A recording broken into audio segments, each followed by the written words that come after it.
Buongiorno, ben ritrovati a un nuovo appuntamento con A Voi la Linea per approfondire i temi del giorno. Parliamo di ripartenze, riaperture. Tra le attività in attesa di ripartire ci sono i teatri. Ne abbiamo parlato con Alberto Bevilacqua, presidente del CSS. La questione è questa. L'agenda la definisce il virus, non la definisce l'uomo, e di questo noi dobbiamo fare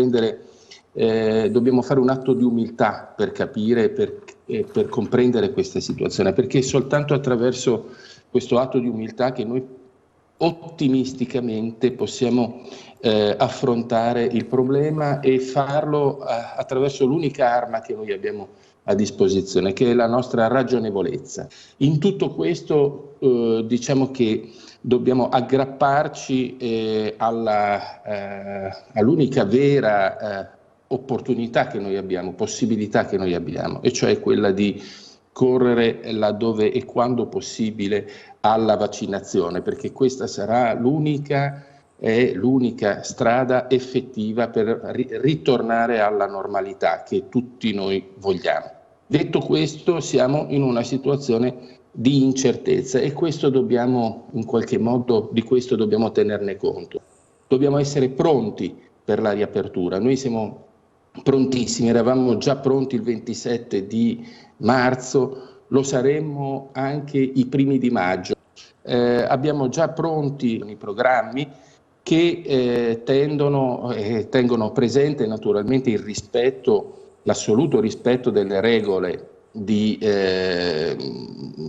quelle che sono di distanziamento, appunto, le sedute, no? Di distanziamento, esatto.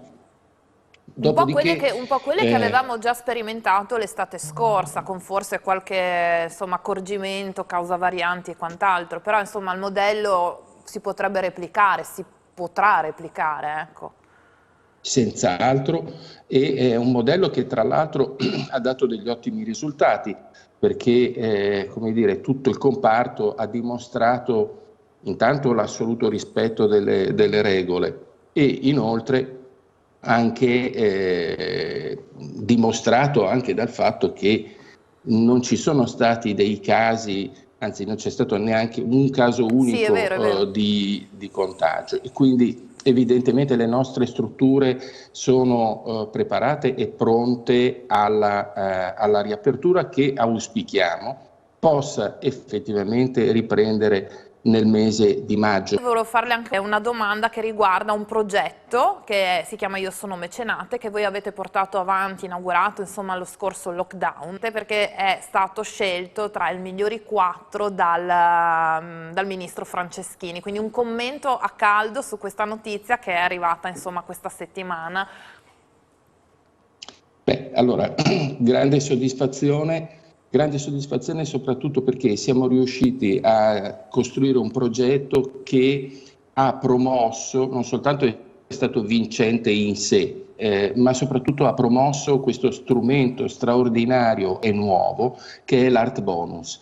È uno strumento sostanzialmente che riconosce al privato e alla impresa privata il nuovo ruolo di poter intervenire in maniera diretta nella produzione culturale, facendo in modo che il contributo che viene dato alla cultura possa essere ripreso, possa essere restituito dallo Stato in forma di minor pagamento delle tasse. E tra l'altro, aggiungo, la nostra regione in particolare sta sostenendo questa nuova azione in maniera molto significativa, perché sostanzialmente di 100 euro che si danno alla cultura, l'85%, grazie all'intervento anche della nostra regione, può essere restituito a chi fa la donazione. Una prospettiva straordinaria per il mondo della produzione culturale.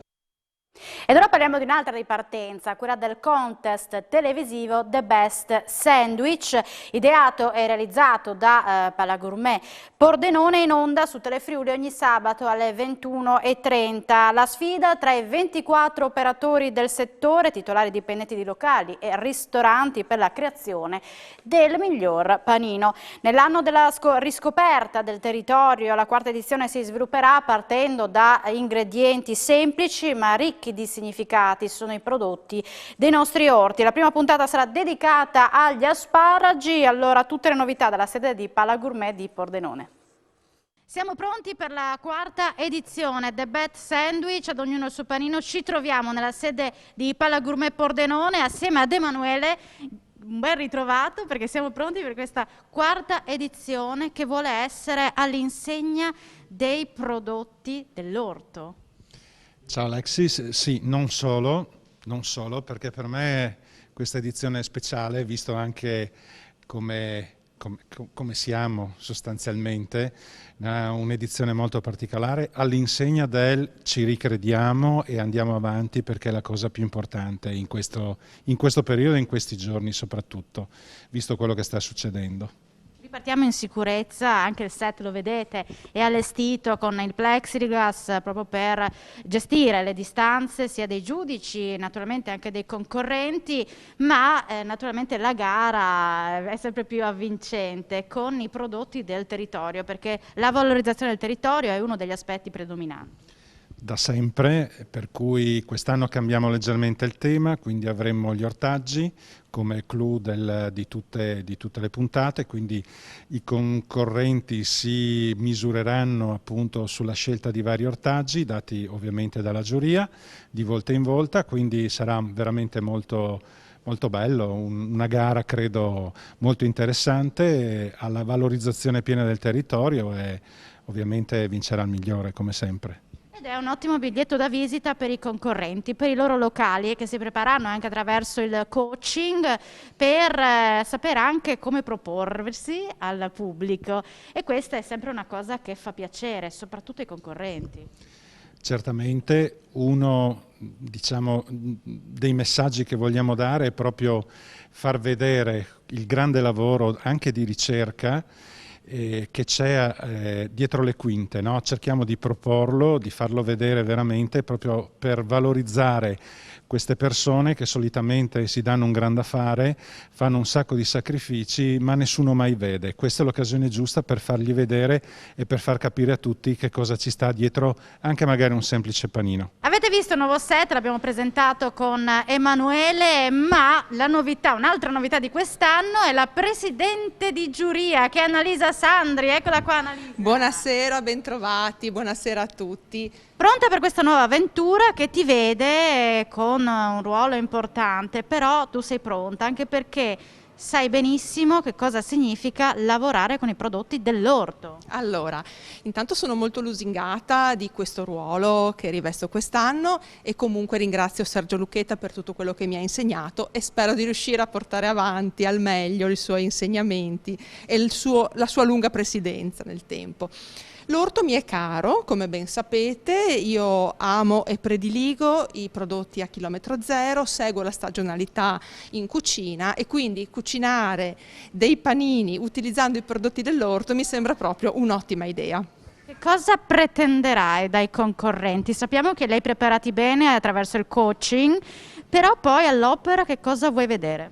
Allora, io mi auguro di vedere una valorizzazione dei prodotti, in uno con anche un aspetto, per così dire, personale, no? Quindi non dei panini banali, ma non si sono mai visti panini banali a The Best Sandwich, dei panini fortemente personalizzati, quindi connotati, che ognuno ci metta del suo e che valorizzino il prodotto che gli è stato dato, perché lo scopo del gioco, del contest, è appunto quello di valorizzare i prodotti dell'orto. In ogni puntata delle 12 che ci saranno, ci sarà un diverso prodotto che dovrà essere valorizzato al meglio, cosa non semplice. Appuntamento dunque a domani con The Best Sandwich, la prima puntata su Telefriuli alle 21:30. Noi facciamo una piccola pausa per la pubblicità, poi ritorneremo in diretta per A Voi la Linea tra poco.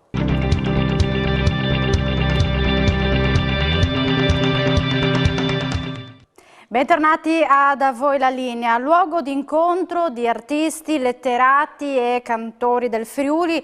La piccola chiesa di Santa Eufemia nelle Valli del Torre non potrà ospitare per la prima volta quest'anno, causa Covid, l'antico rituale della grande erogazione. Troppo piccoli gli spazi, infatti, per accogliere i fedeli in sicurezza a distanza. Per la prima volta quest'anno, nella data di domenica 25 aprile, il sentito rituale della grande erogazione, ovvero della benedizione della terra da parte dei ministri di culto della Chiesa cristiana, non si potrà tenere, come da tradizione, nella piccola chiesa di Santa Eufemia, un luogo sacro molto antico e molto amato dai tercentini. Decorata con tele e affreschi del 1500, si erge sulla sommità del Colle di Segnacco e fu per decenni luogo di incontro di artisti, letterati e cantori del Friuli. Non a caso di fronte al sagrato, oltre il cortile, una lapide ricorda la figura di Chino Ermacora. Troppo piccola per accogliere i fedeli a distanza di sicurezza, spiega l'amministratore parrocchiale Don Adolfo Volpe.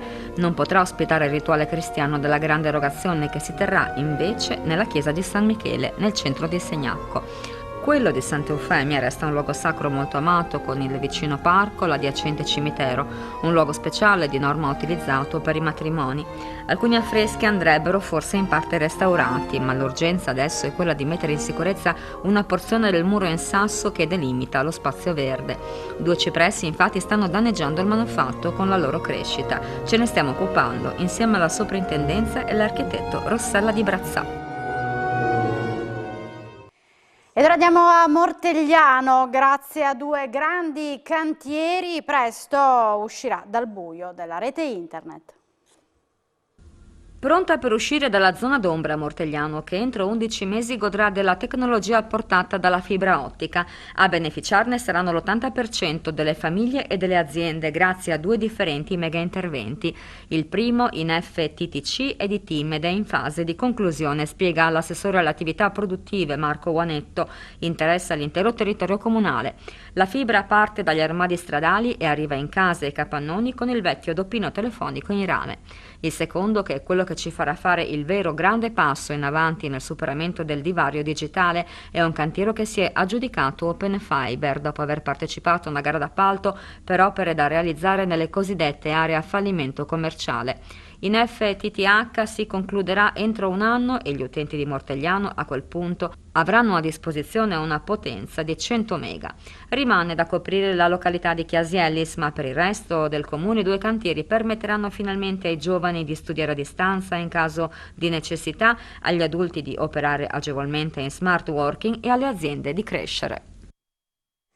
Ristrutturata da poco, la chiesa più antica del Colle di Artegna, dedicata a San Martino, è aperta alle visite guidate ogni domenica grazie a un gruppo di volontari che spiegano la sua lunga storia. In attesa di passare in zona gialla, le sue origini ce le racconta il parroco Don Ivo Belfio. Con il parroco Don Ivo Belfio, parroco qua ad Artegna da 18 anni, per parlare di una delle bellezze di questa zona poco conosciuta, per la verità, la chiesa di San Martino, che è la chiesa storica. Finalmente si può visitare la domenica. La domenica pomeriggio, ma anche la mattina c'è anche una persona qualificata a spiegare gli affreschi e le cose d'arte che contiene. Restaurata da poco dalle Belle Arti.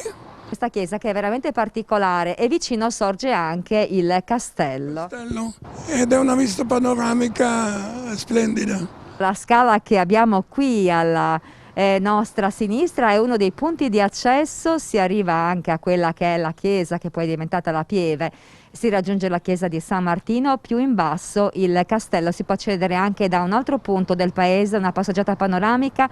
Tra l'altro gli archeologi da poco hanno messo in luce anche i resti di un importante sito. Che era un castrum, no? Romano, dove affluivano le 2 strade, una da Concordia, Sagittaria e l'altra da Aquileia. E all'Artegna si univano.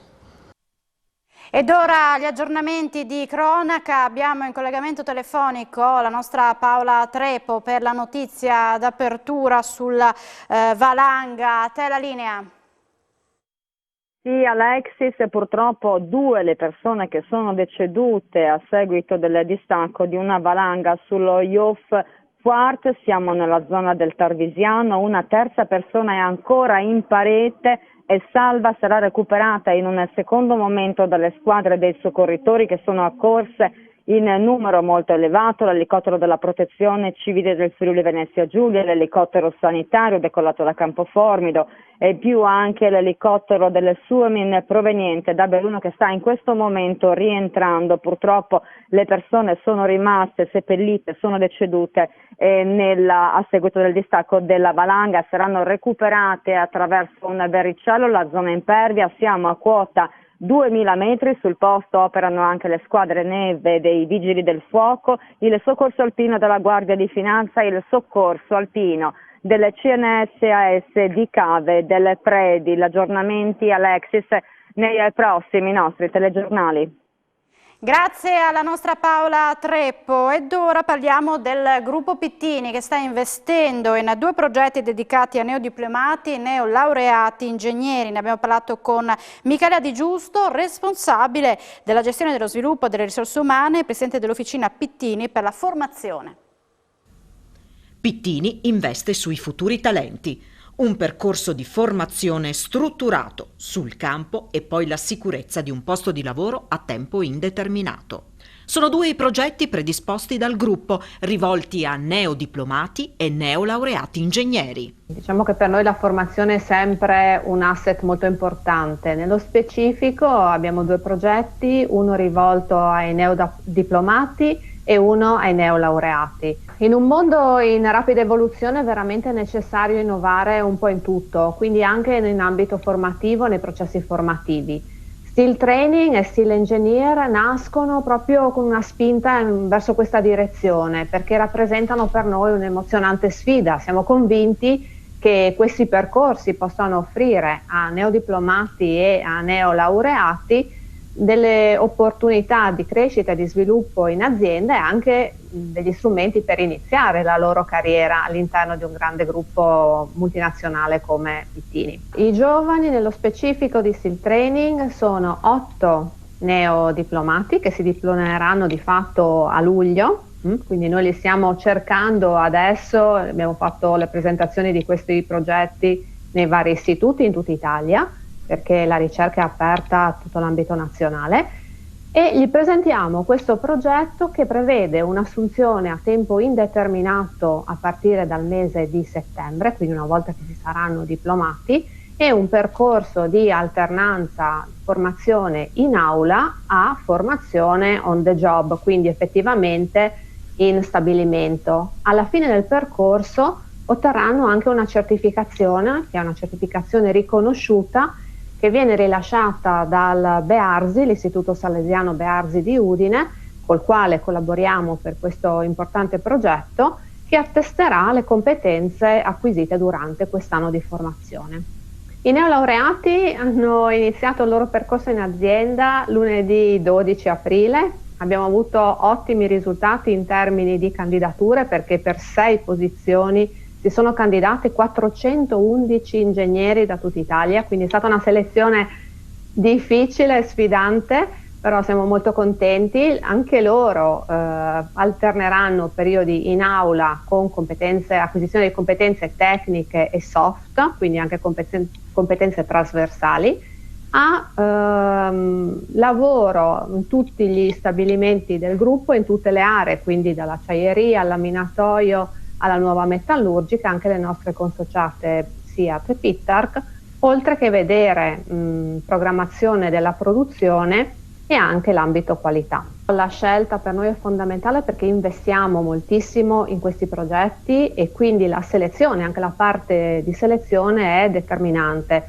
Il processo di selezione avviene attraverso degli assessment center quindi delle prove che sono prove sia individuali che di gruppo, che dei colloqui, che delle prove tecniche, quindi investiamo moltissimo, come sempre peraltro in selezione, perché per noi è fondamentale scegliere le persone giuste e poi tenerle in azienda, quindi abbiamo un bassissimo turnover all'interno del gruppo. Perché adesso un po' tutte le multinazionali, le grandi aziende, si sente parlare di academy, di corporate school, quindi è abbastanza normale e scontato utilizzare queste entità per formare i propri collaboratori, ma Officina Pitini per la formazione nasce nel 2003 ed è stata una tra le poche e prime corporate school. Nel 2004 è diventata appunto ente accreditato in Regione Friuli Venezia Giulia e si fonda su 3 pilastri fondamentali. Da un lato sicuramente la formazione di tutti i collaboratori del gruppo, quindi non solo quelli che siedono fisicamente qui a Osoppo, ma anche delle altre consociate, Verona, Potenza, eccetera. L'altra gamba importante è la formazione che offriamo sul territorio, quindi sia ai singoli individui, sia alle aziende del territorio, sia con finanziamenti della Regione Friuli Venezia Giulia, quindi eroghiamo corsi di formazione che sono stati finanziati da Regione Friuli Venezia Giulia, per esempio People per disoccupati e altri, insomma, che vanno nella direzione di aumentare le competenze delle persone. E l'ultima, ma non meno importante, pilastro è quello della relazione con gli istituti del territorio, quindi con il mondo dell'istruzione, che sono sia le università piuttosto che gli istituti tecnici, gli ITS, eccetera, che ci permettono di poter ospitare studenti presso di noi in alternanza e quindi di introdurli al mondo del lavoro.